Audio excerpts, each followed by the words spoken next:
May kwento ako. Isa akong lalaki.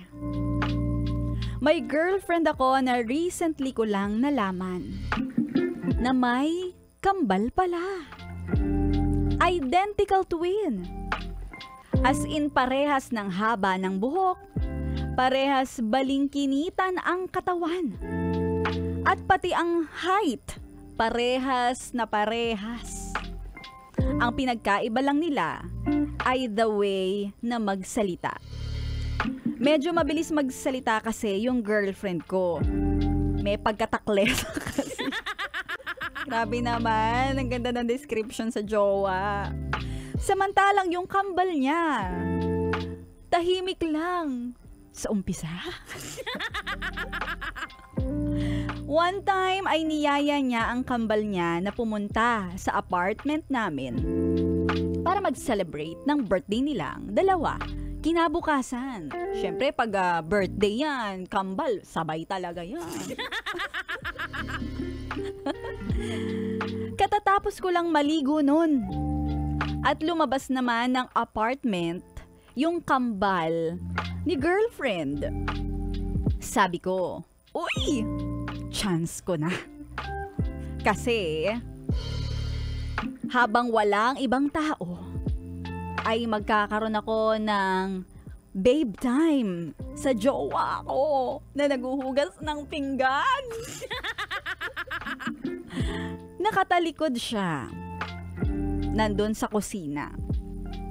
At ugali ko na hinahampas ko siya sa kanyang booty kapag dadaan ako. Ay, may booty slap.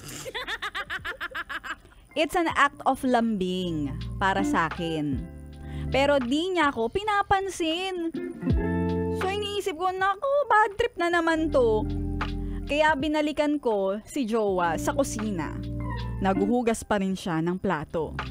At niyakap ko siya at sinabing, tara babe, punta tayo sa kwarto. Pinipisil-pisil ko pa yung braso niya. At tinutuka sa kanyang lieg. Nakikiliti pa nga siya kaya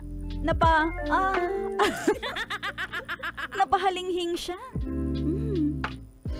Kaya lalo ko siyang tinuka ng tinuka. Manok. Ang mga kutsara at tinidor na hawak niya ay nabitawan niya at biglang humarap siya sa akin. At pagharap niya, sinabi niya sa akin, uy, namamalengke yung girlfriend mo.